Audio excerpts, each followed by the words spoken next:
So talk to me about who you were down in Florida with. Hmm. So I think you probably mean Raina. Yes.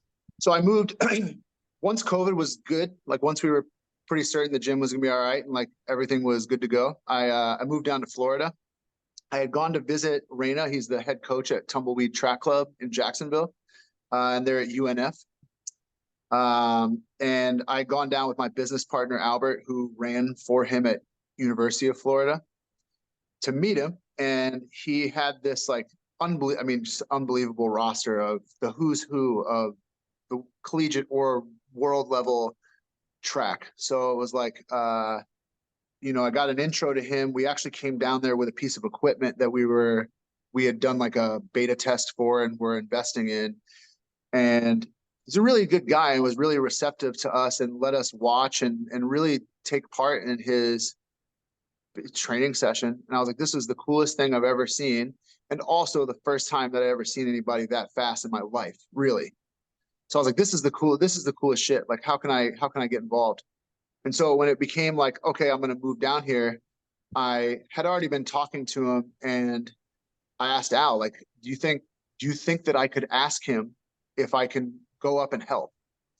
He's like, sure, yeah, like go, whatever. So I drove up, I met him. We talked for about an hour and then I drove home. I reached back out and he said, hey, if do you want to be the strength coach for this group? It was right after the Olympics. And so I was like, okay, well, like let's do it. And it was a little bit of a logistical issue because it's 3 hours from where I live. So I was getting up really early. I was getting up really early to drive up to Jacksonville from Palm Beach Gardens. And he basically gave me the reins on the strength side. I had the program that they had run from the cycle prior, but was basically like free reins to make the adjustments. But I ran the weight room, did some of like the onside track, like kind of the med ball course circuit, all the stuff that was immediately after their sprint training. Yeah, and that was that. I came in at a really incredible time in terms of drama. So he went through some stuff with just legal stuff from like a decade or so prior, and watched kind of the international track politics play out. There were some really high level sprinters that got popped on their own for some banned substances that really he had nothing to do with and was not I don't want to even make it sound like it was a feature of that club's culture because it absolutely is not. But very interesting. But I ended up still with like the top 18 sprinters in the world and got to help train them and rehab some of them where I was able to. And yeah, it was really a once in a lifetime experience. That's awesome. So now it's time for the fucking training talk. Let's go. Let's go. When you were there, you were doing Yeah. all the weight room stuff, but were you trackside with him? Only a little bit. The way it worked out was when I drove up, I would leave early and then they would get done with their track session around 11. And I would get there around like, I don't know, 10:15. So I would come out basically, I would really show up for the main working sets, like for the back end after their warm up and watch them do their stuff. And then if he needed me to do something, if he'd be like, hey, run the med ball while I do with this, or hey, I need you to come up with, I need like 7 minutes of ab work and hit this, and this. And I would come up with circuits and whatnot. So, and then I would basically walk the whole group over. So it's a lot of like kind of corralling people. So you know what they're doing with their time and then bring them into the weight room and run that whole session for its entirety. Do a debrief with him at the end of it. Explain myself on the things where I chose to freestyle totally, and then that was it. So not a whole heck of a lot of on the track time with him. Did you go to the track sessions voluntarily at any points?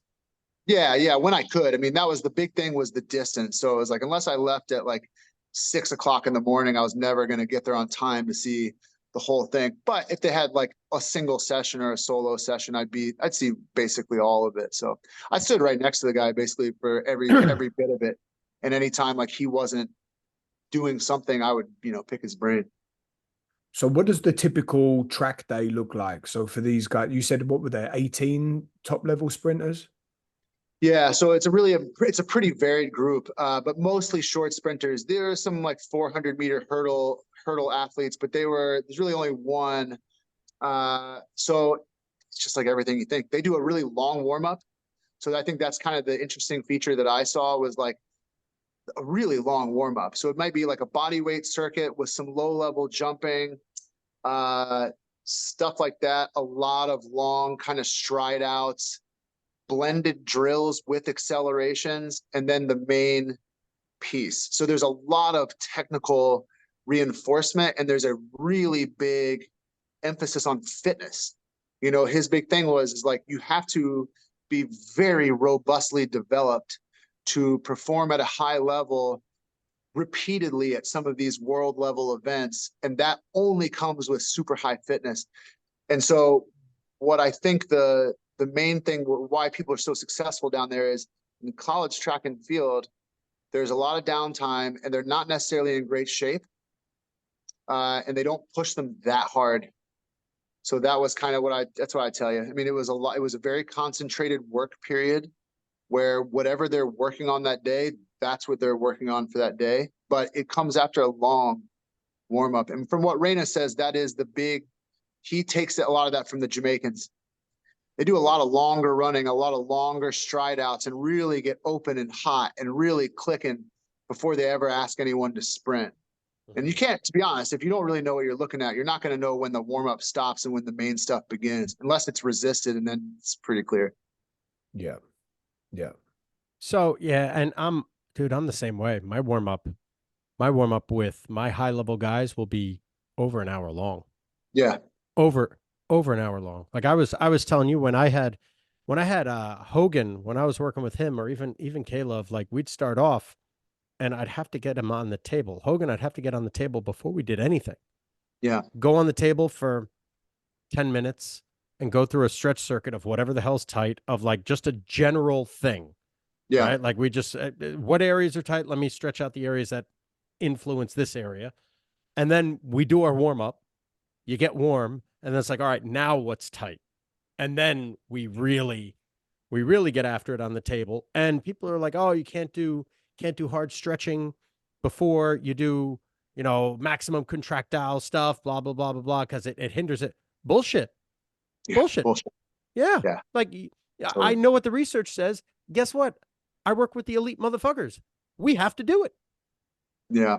I mean, I would tell you that my take on that, and this even comes with like, again, if someone were to see what he was doing, they'd be like, damn, it's a lot of work. Like he'll do like a Boosh Schexnayder style scramble where the workout starts with like body weight squats, run your ass down the track 25 meters, do like some sort of push-up variation, run your ass back down the track 25 meters, a couple jumps, run your ass back down. And then they would go through their longer stuff. And like I know a lot of people, like they're not going to make it out of the warm-up. Yep. Right. And in terms of the stretching, it's really what people need. So like you can do the stretching. You're not doing anything terrible. If you get right back up and you start things clicking and popping again and getting to the excitation level that you need to then go and perform the session. But a lot of those guys and girls at the elite and the world level are really in tune with what feels like what, and they don't perform the way that you want them to. Like if your training session needs to be high quality, you do what you need to do to get it to be high quality. And however that's done. So if you want to say potentiation or whatever, I think potentiation in my head is like anything that allows the training session to be higher quality on average versus not, so that's what I took from it. Yeah. And so what kind of character is Rainer like? Is he kind of like sort of like more like a wizard? So he's like, he can see things straight away and he's calling people, right, you're done for the day or not? Or is he sticking really to like templates or? He's probably an equal part mix of all that. So I would tell you that I figured out that my high speed eye is terrible. Cause I'd be like, oh wow, like this person's like really turnovers, really good. Or like, blah, blah, blah. He would look at me like I was crazy. Or if we had some developmental guys and girls that were fresh out of the collegiate system, I remember I said something, I was like, damn, I was like, she's a monster. And he looked at me and he was like, your definition of monster is like really pretty low. And I was like, okay, all right. And then, but he is, there's a lot of teaching, he stands back, but if it's block work and he doesn't like it, he's literally on his knees next to them, talking to them, putting them in position. He's tough because he thinks that a lot of the problems with, I'm just going to say it, with UK athletics and with some of these other things they are way too much babying people. And he feels like, look, the training process to go from a 98 to a 99.5 is not going to be comfortable. And so there's a lot of these growing pains that people go through that he is comfortable sitting there and administering because he's seen that process play out. There is templating. There are things where I think like just based on his own experience that he knows works well, but that's where kind of like my job in the weight room is you literally have people that are really, really proficient lifters and can really demonstrate their strength, power, speed, whatever in weight room exercises. And then depending on where they come from, what program, there's some that are really not. Mm-hmm. So it's like, look, okay, this is the general plan, but it's more of like, what are we trying to accomplish with the session more than the exact sets, reps, all that other stuff. The thing I would say that he's really exact about is making sure that rest periods during training sessions are long enough. What I guess right before I got there, they were doing a lot of lactate testing, and it was like anything that was really high intensity, even with a longish rest period, there was still lactate accumulation. And he's really worried about letting things slide back in the endurance direction or having a buffering feature that was kind of fucking up the whole thing in terms of performance on the top end. So that's why, I mean, he's awesome. I've asked him, he'll do a podcast. He said he'll do one, but he's only done like 2. And I think he is an on the track guy and he lives for that shit. I mean, he lives it. He has a Sprinter van that he doesn't live out of, but he has like, probably a $500,000 Sprinter van that's got beds and, basically an office and all these other things that's parked outside the track. And that's where he's at. So if you want to know where he's at, it's right there. It's awesome. Okay, cool. Brooker. So that's who I want to go down and visit. Sure. He's cool, dude. You'd love him. And he's a guy. Like he is his explanation of, hey guys, there are some things that are going to come out in the news that you're going to hear about that are a real pain in my dick. And I was like, all right, given the nature of these allegations, I don't know if I would have used those exact terms, but he's a cowboy and he's not soft. He has an athletic background of his own where he knows what it feels like to sprint and to jump. And he's, for a white guy, he was pretty fast in his day, and he knows what's up. And he also knows what it takes to be a champion on an international level. And that's what he fucking wants. He doesn't care if you're pretty, right? I mean, there are some things that he will get on people about if he thinks that they're really way more concerned with their fit or their lashes or like with the chain that they've got on or like having the right song on that they can blast it to. He's not about that.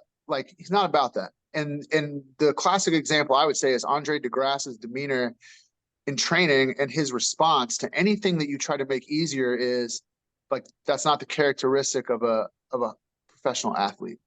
I was like, damn. I mean, that's gangster. I was like, that's gangster. I love that.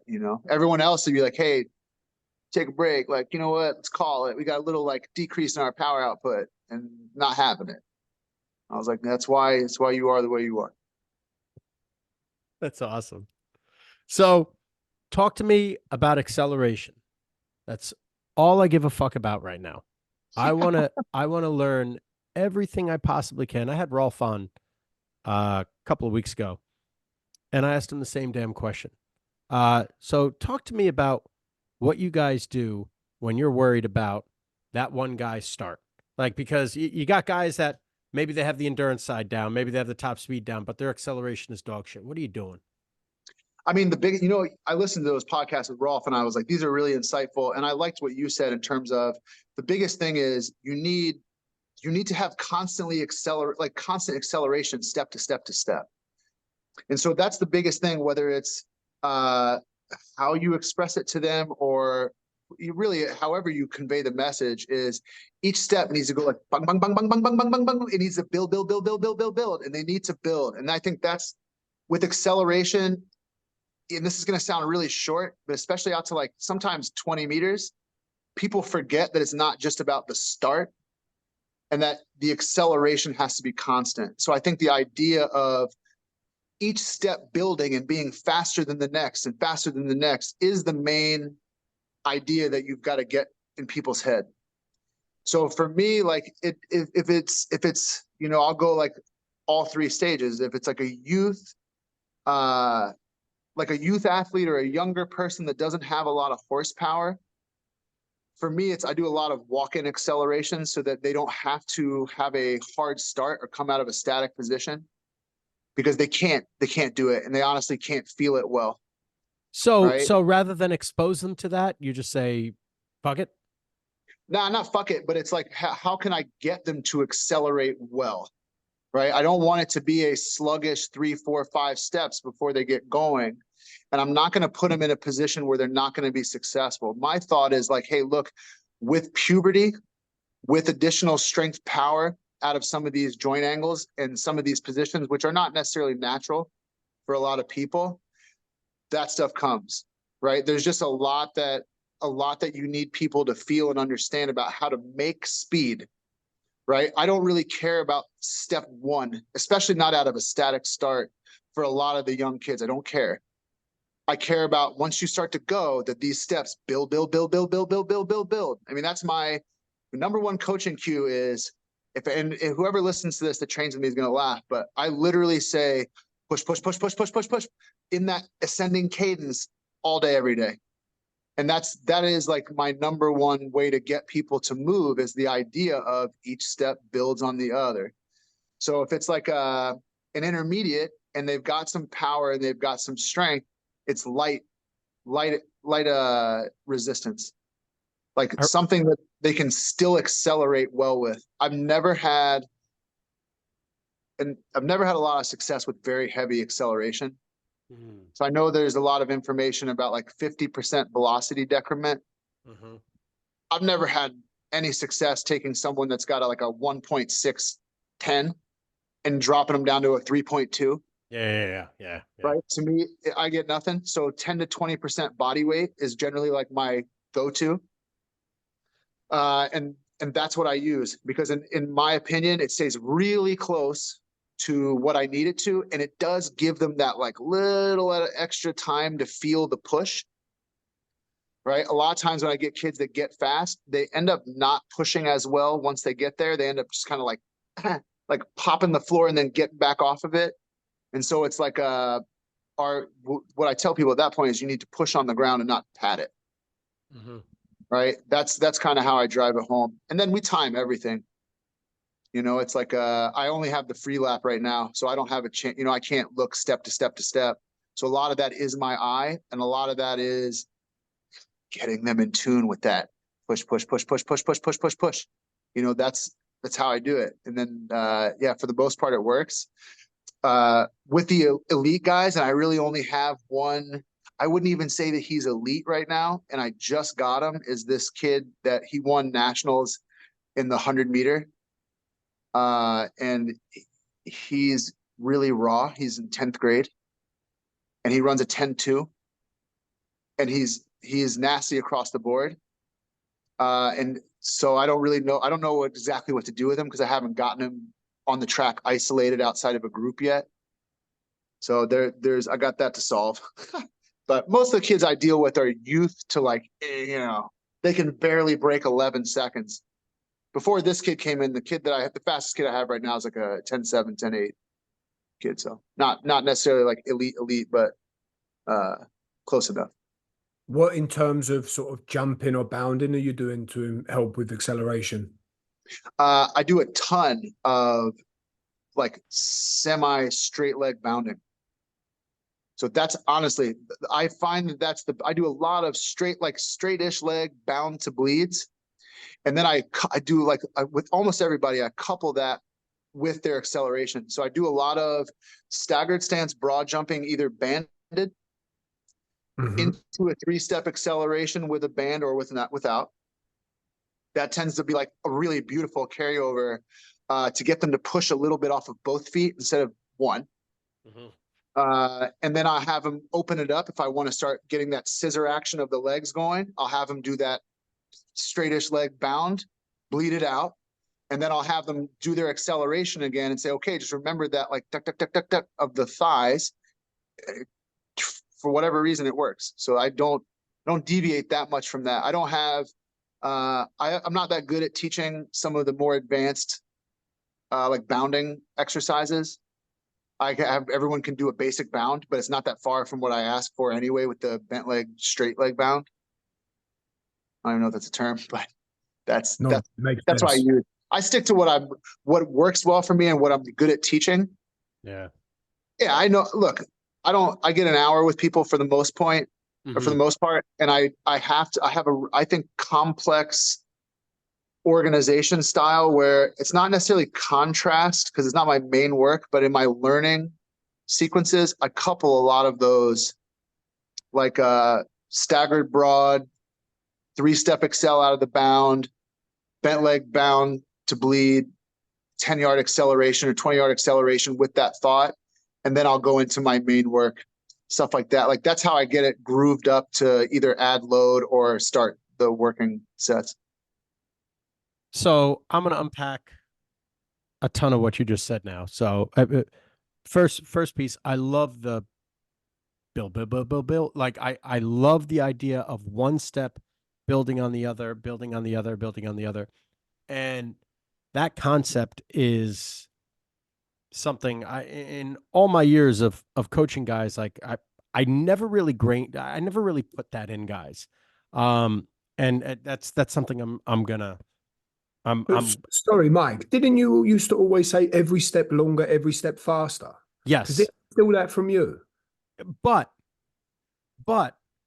it hasn't been like a main focal point for me. It's been in the back burner. You know, it's like one of those things like you need to go back and refresh. You need to be reminded more than you need to be taught. You know what I mean? Like that's why this cue, I guess, resonated with me a little bit. I like that idea. When we do triple broad jumps, and even like quintuple broad jumps, we have to coach the same exact concept where each jump builds on the previous jump. It's not 5 maximal jumps. Yeah. It can't be. Oh, yeah. It can't be because then it'll never progress. In order to unlock the spring, you need to build on it. And you can't overstride because there's too many braking forces. Well, how do we progressively get better? Now, to push back on some of the things that I've personally noticed in time frames, the 50%, yeah, I'm with you. The 50% in timing, as far as resistance goes, with how much weight they use, I have guys doing that are 200 230, 240 pounds doing sprints with about 100, 120 pounds. Yeah. That's my max. Yeah, that's right. And they're doing great. They're not 50% time. You know what I mean? Not a 50% reduction in time. They do very, very well with that. And then we do contrast work with that as well. Now, what I've noticed was it took the adaptation period. When I was talking to Rolf, I was like, oh man, like, I don't know. Sometimes these guys, like, it seems like they're capping. They might just be fatigued. And at week 4, week 5, I'd never seen that 15 kilo acceleration look so fucking good. Like I watched my linebacker and I was like, that's the adaptation. That's what I fucking wanted. It was powerful. It was fucking springy with 15 kilos. I was like, that's what I wanted. Like, and it was 20 meters.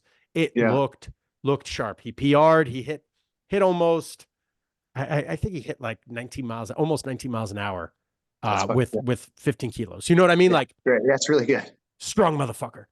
Now his top speed isn't going to be 23 miles an hour. Like he's like a 0.99, 10 split, 0.98, 0.97. Still good. But yeah, it's good for a linebacker, right? Yeah, like it's 100%. But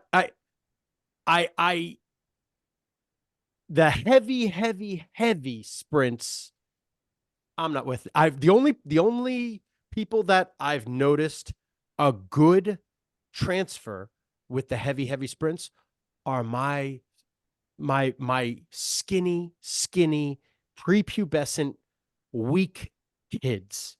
And when I have them push a prowler or push our tread sled and run with it, and it's essentially like Charlie Francis, all early GPP is medium intensity anyway. So like, it doesn't matter what the hell you do. It's all medium. Like, these guys are so fucking weak. It's all strength work. And they just need exposure to the ability to express force. And the more force they can express early on, like, the easier it is to refine that acceleration pattern, which is something that maybe these kids just don't know how to push. Maybe they're pulling right from the bat. Who knows? But like, the heavy shit for these weak kids, it seems to work pretty well. You know, it's really funny. I sent you that little table that I made, but I'm writing an ebook that's basically just for how to teach little kids how to sprint. And my big thing, like, I think push sleds have a lot of value. To be honest, I think they have a lot of value because they shift things a little bit more anteriorly. So you have a little bit more of, like, you have your abs that are supporting the effort, but you end up engaging more in the hip flexion aspect pretty well because you have a little time to lean. For the kids pushing, at least for me, I don't seem to have the same problem with the lack of ankle stiffness that basically like makes them splash out. And they can zoom in on, like, what is my lower body doing, right? Because this stuff is taken care of. If I have them pull something, that's when I see like the ankles wash out. So I never really have them pull anything heavy, but the pushing on it really works well for what I don't know, but it is what it is. I'm with you on that. I'm with you on that. I agree with that. I've noticed that as well.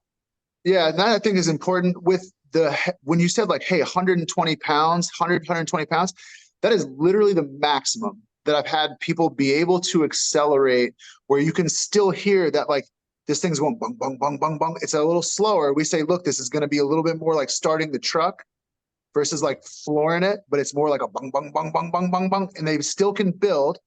Everything still looks good. And from what I noticed, I use 20-pound chains. So it's 6 chains. Mm-hmm. Yeah, we're 6 chains. Yeah, it's 10% or a tenth of a second that it adds to their acceleration time, right? So if I have someone that does 1.5 in the 10, if I put 120 pounds on them, it's 2.1, right? And it almost to a T. Now I have some guys, and this is kind of where I like you were talking about questioning yourself. I'm in this heavy question myself period right now, where it's like, all right, I don't know if I really did a great job with that, or if they're just getting really good at sprinting with heavy chains, because it doesn't necessarily transfer that well. I do a lot of, like you said, contrast work. I like complexes for organization and learning, but I like contrast work for bringing it out segment to segment. So I love to go heavy, small, medium, like every other dork on the planet, and then some kind of like 20-yard build to a 10-yard fly. And I have a lot of success with that. But even when I'm really aware of, like, let's not lose sight of, like, we're trying to get faster with nothing on our body. Yeah. So in between every heavy set, sorry, I'm getting blown up. I'll do a lot of like bilateral pogos, little A runs for 3 or 4 seconds at rhythm, couple of easy 2 or 3 step accelerations.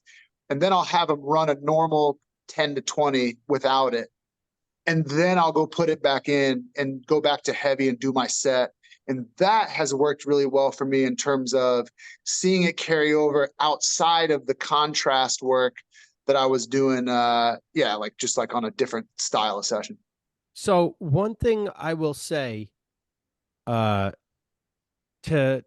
reinforce what you're doing, and we need to get stronger unresisted, right? Or we need to get faster unresisted.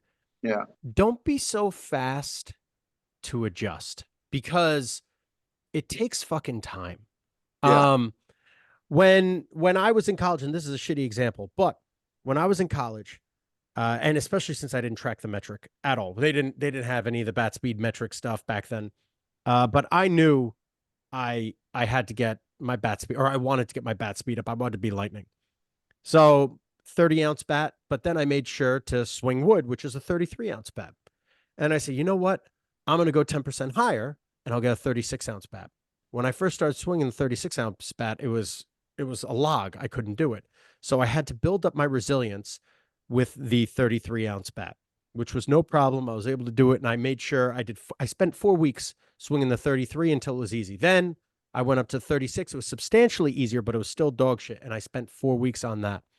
Then once I did the 4 weeks, 4 to 6 weeks with the 36-ounce bat, whereas all I swung for 4 to 6 weeks, I dropped back down to the 33. I didn't go to the 30. I dropped down to the 33 because the 36 strengthened my ability to swing that 33, which was the main thing that was going to speed up my 30-ounce bat.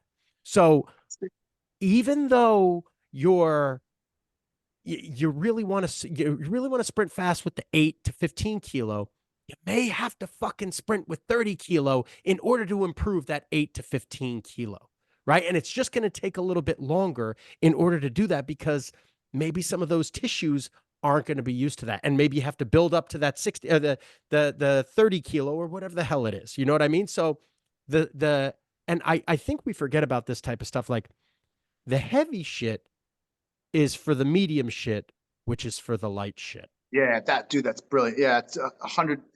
Okay, so when it comes to like all the complex work, not necessarily even contrast, but I always think that those things work best tight to one another, not here and then down here, because that's a fucking no man's land. And that's the other thing is the coordination of it just falls apart. Mm-hmm. What I think is cool, especially with football, and I work a lot right now. I'm really frequently working with this one kid who's like a hybrid DN linebacker. And my thought is like, look, his actual sport is pushing its speed, but it's pushing against some kind of external load. Mm-hmm. So I'm like not that afraid to like, I don't care if he's necessarily white hot nasty for 20 yards. I care that if I give him 40 pounds or 60 pounds, that he's actually way shorter than a 1/10 of a second per chain. Yeah. So he might still like this kid runs like on a great rep, maybe like a 2.62 20, which for that size is very fast. With 3 chains on, he'll barely touch 3 seconds. Like he might even hit a 2.99. Mm-hmm. Well, that blows my whole thing out of the water in terms of what he can do. But all it says is he's making the adaptation that he needs, and that ultimately is going to make him successful. So yeah, I think it's spot on, dude. Yeah. Yeah. And these types of realizations, like, bro, I played college baseball fucking 15 years ago. You know what I mean? And these little things, and I mean, you apply that to squatting and how squatting is going to actually influence your on the field transfer. And it's not because you're squatting heavy, but it's because now you're able to speed squat substantially faster, which is more applicable or transferable or functional or whatever the fuck you want to say to what it is that you're trying to do. Like, I mean, Rolf and Randy, they say, well, you just got to move weight as fast as humanly possible. And the more weight you can move as fast as you possibly can, the faster you're going to be. That's what acceleration is. Yeah, exactly right. You know, it's not moving it slowly. It's moving this shit fast, but you need to get strong in order to move heavier weight faster. Right. Yeah. Look, the power comes from somewhere, and it's the underpinning quality. I mean, look, the biggest thing is, I think that, not to like get off on a tangent, but the squatting, I don't care how you squat, like really, I don't, but I care that it's present, because you cannot cue or coax or trick someone into higher outputs when they don't have that engine.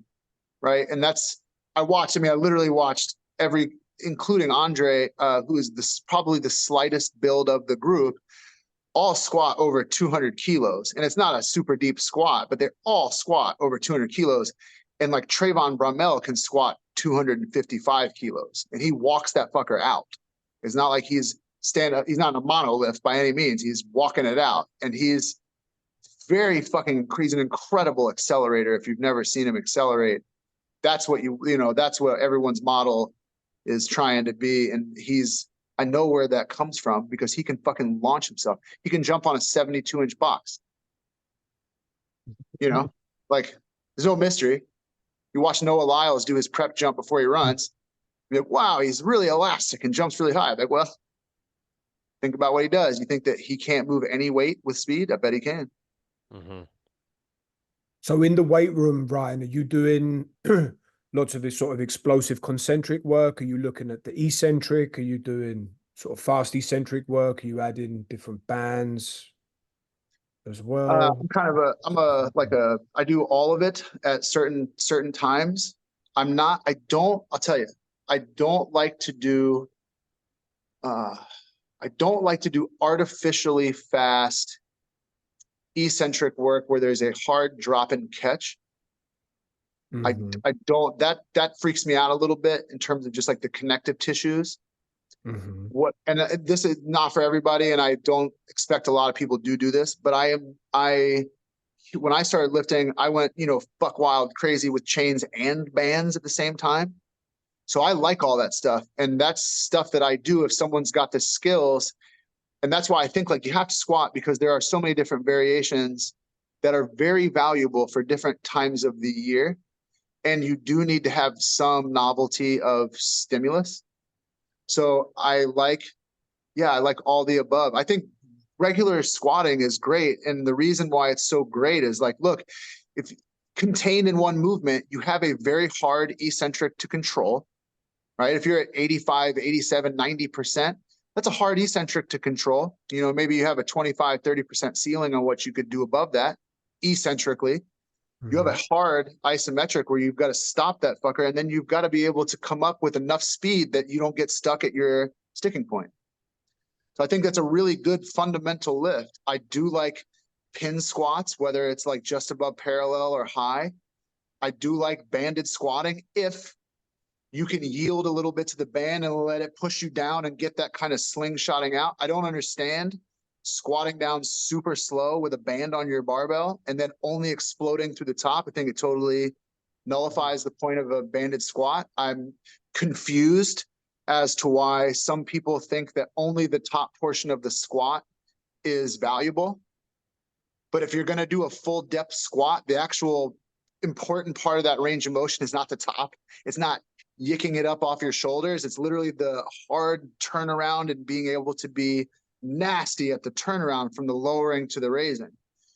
You can do squats where you're working on stuff where like you're working on the top half and you're working on accelerating through the top, but it's going to come off of a pin, or you might half squat it, break it, and then rip it back up. But I'm not, I think there's a million different ways to do it. I think they're all good.